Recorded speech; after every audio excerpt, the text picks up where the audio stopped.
Assalamualaikum warahmatullahi wabarakatuh. Hai guys, kami dari kelompok 1 Teori Bilangan, Program Studi Pendidikan Matematika Universitas Muhammadiyah Pringsewu Lampung.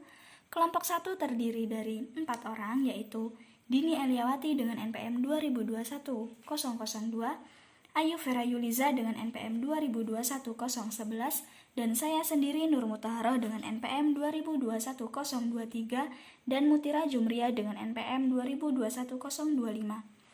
Di sini kami akan menjelaskan soal nomor 1 dan 2 sistem perkongruenan linier. Langsung saja, soal nomor 1 akan dijelaskan oleh Dini Eliawati dan Ayu Vera Yuliza. Sistem perkongruenan linier. Di sini ada soal, carilah penyelesaian sistem perkongruenan. 2x plus 6y kongruen 8 modulo 7. X plus 2y kongruen 2 modulo 7. Penyelesaiannya kita menggunakan metode eliminasi. Nah, di sini kita mengeliminasi nilai x.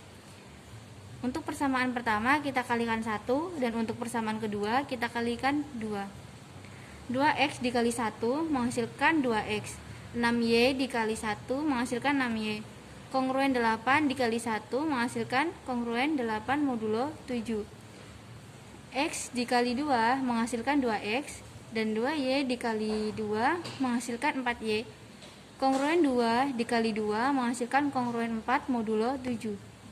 Di sini kita persamaan 1 dan persamaan 2 kita kurangkan.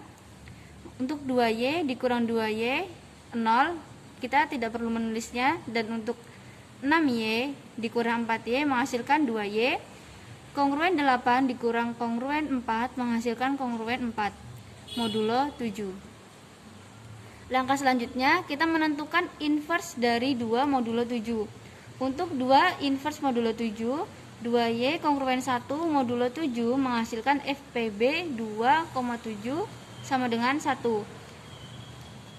2y kongruen 8 modulo 7, y kongruen 4 modulo 7.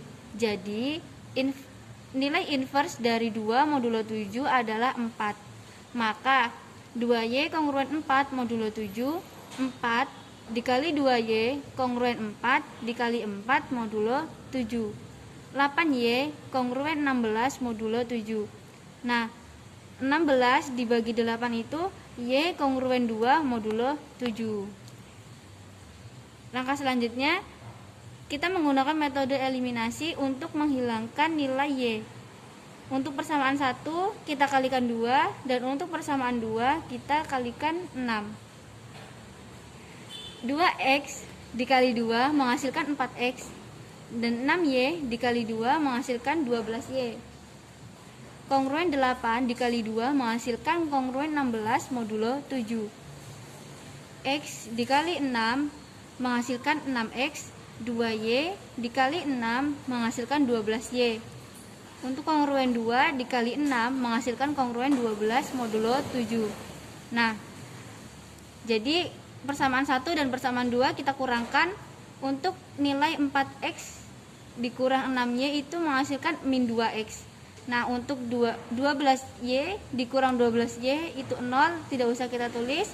Dan untuk kongruen 16 dikurang kongruen 12 itu menghasilkan kongruen 4 modulo 7. Langkah selanjutnya kita menentukan inverse dari min 2 modulo 7. Untuk min 2 inverse modulo 7, min 2x kongruen 1 modulo 7, min 2x kongruen 8 modulo 7, min x kongruen 4 modulo 7, x kongruen min 4 modulo 7, x kongruen 3 modulo 7. Jadi nilai inverse dari min 2 modulo 7 adalah 3. Maka min 2x kongruen 4 modulo 7, 3 dikali min 2x kongruen 3 dikali 4 modulo 7. Min 6x kongruen 12 modulo 7, min x kongruen 2 modulo 7, x kongruen min 2 modulo 7, x kongruen 5 modulo 7. Maka solusi dari sistem perkongruenan adalah x dan y. X-nya kongruen 5 modulo 7, Y kongruen 2 modulo 7. Nah, tadi kan kita udah dapat nih solusi dari sistem persamaan pasangan X dan Y, yaitu X kongruen 5 modulo 7 dan Y kongruen 2 modulo 7. Setelah kita dapat solusi sistem perkongruenan tadi, kita bisa lanjut ke cara selanjutnya, yaitu mensubstitusikan X dan Y ke persamaan awal, sehingga menjadi 2X plus 6Y kongruen 8 modulo 7 sama dengan X dan Y nya kita ganti menjadi 5 sama 2, sehingga menjadi 2 dikali 5 ditambah 6 dikali 2 sama dengan 22 modulo 7. Nah, di sini kita mencari residu terkecil dan ini masih bisa dibagi, sama aja 22 dibagi 7 itu hasilnya kan 3 sisanya 1. Nah, kita ambil itu sisanya itu yaitu 1 modulo 7.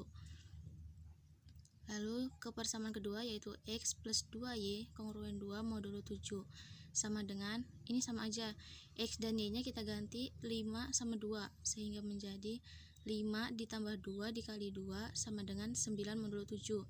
Nah, ini kan bukan residu terkecil ya, jadi kita masih bisa mencari residu terkecilnya, yaitu caranya 9 dibagi 7 itu kan 1 sisanya 2. Nah, kita ambil 2 itu menjadi 2 modulo 7. Jadi, penyelesaian dari sistem perkongruenan semua pasangan X dan Y adalah X kongruen 1 modulo 7 dan Y kongruen 2 modulo 7. Selanjutnya, soal nomor 2 akan dijelaskan oleh Mutira Jumria, Ayu Vera Yuliza, dan saya sendiri. Jadi yang nomor 2, selesaikan sistem perkongruenan linear berikut. X ditambah 2Y ditambah 3Z kongruen 1 modulo 5. X ditambah 4Y ditambah 5Z kongruen 2 modulo 5. X ditambah 2Y ditambah 4Z kongruen 3 modulo 5. Jadi penyelesaiannya kita menggunakan matriks. Di sini X-nya kita pindahkan ke matriks. X-nya diperumpamakan menjadi 1. Jadi 1, 1, 1. Untuk baris yang kedua itu 2, 4, 2. Untuk baris yang ketiga itu ada 3, 5, dan 4. Jadi kita mencari delta inverse, yaitu A inverse sama dengan delta inverse dikali A join A. Kita menggunakan metode Sarus. Di sini kita tulis 1, 1, 1, 2, 4, 2, 3, 5, 4. Untuk yang di sampingnya kita menggunakan 2 baris dari angka di samping, yaitu sebagai pembantu, yaitu 1, 1, 1, 2, 4, 2. Di sini kita kalikan silang atau kali miring.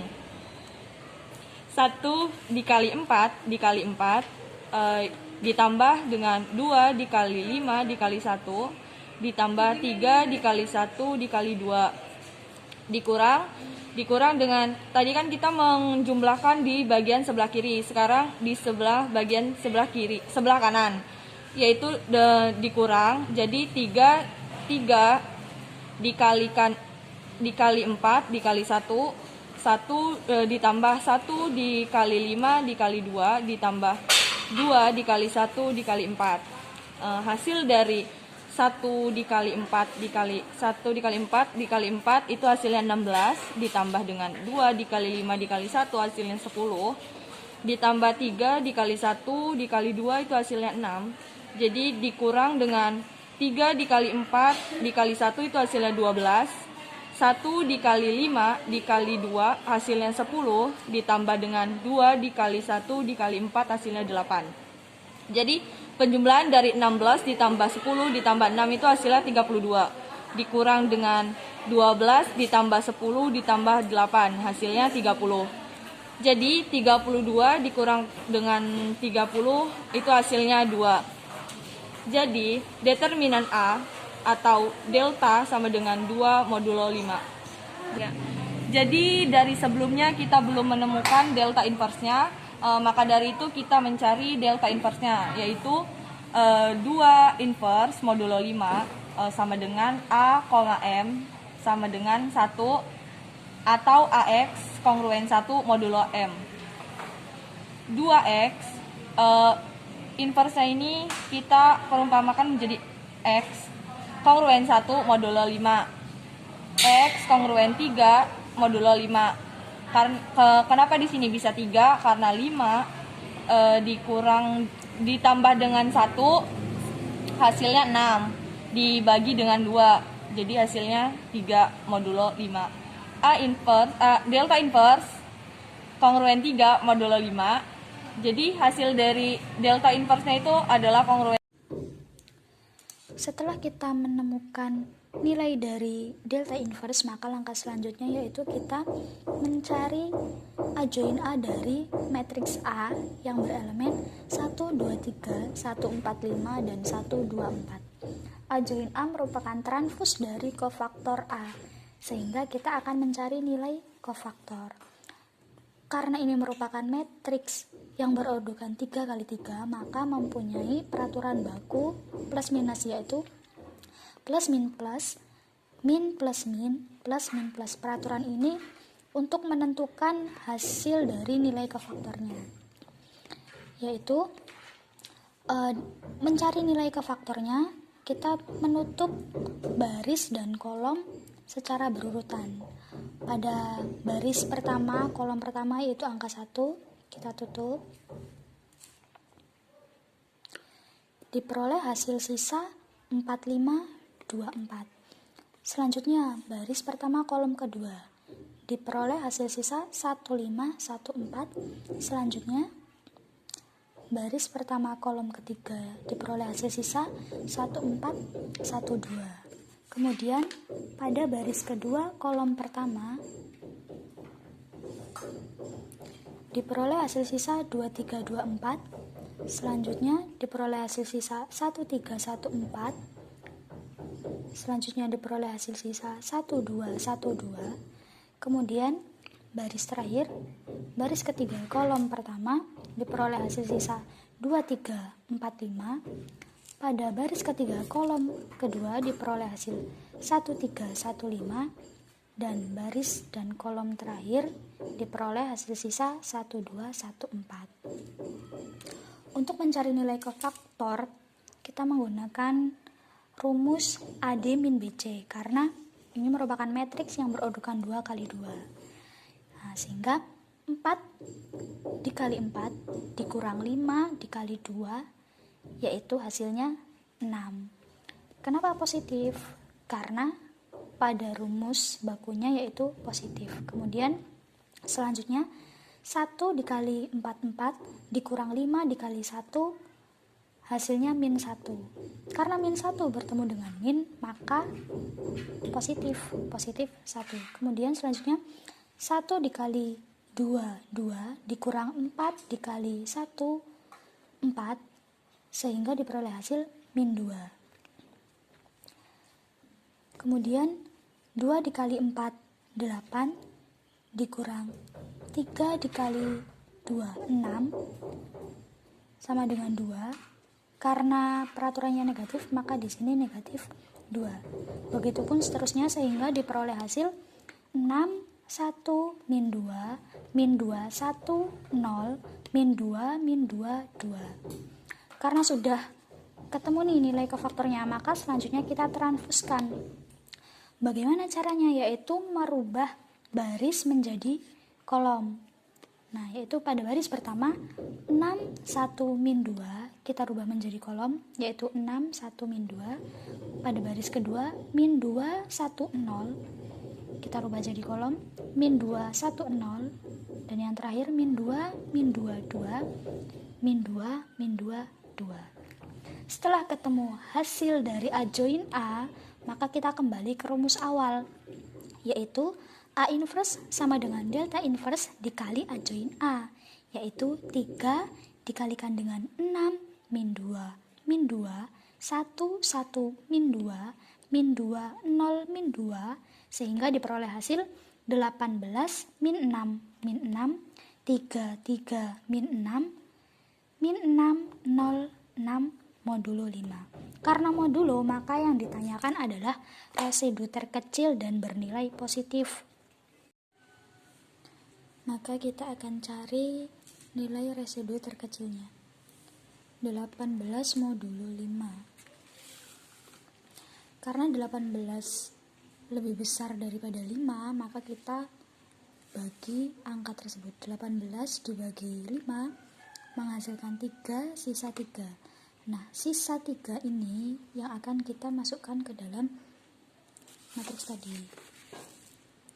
Nah, 3. Kemudian min 6 modulo 5. Kita gunakan metode kanselasi. Jadi kita tambahkan min 6 ditambah 5 sama dengan negatif 1. Karena masih negatif, maka kita tambahkan lagi sehingga diperoleh hasil 4.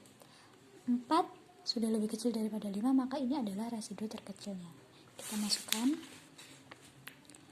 4. Min 6 modulo 5, 4.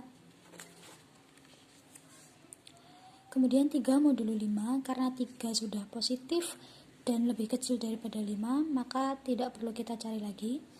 Kemudian 3 modulo 5, 3. Kemudian min 6 modulo 5, 4. Kemudian min 6 modulo 5, 4. 0 modulo 5, 0. 6 modulo 5, sama seperti tadi. Kita bagi 6, kita bagikan 5 sama dengan 1, sisa 1, sisanya kita masukkan 1. Jadi hasil A inverse-nya adalah 3, 4, 4, 3, 3, 4, 4, 0, 1 modulo 5. Demikian tadi pemaparan soal nomor 1 dan 2 sistem perkongruenan linier. Sekian dari kelompok 1, terima kasih. Wassalamualaikum warahmatullahi wabarakatuh.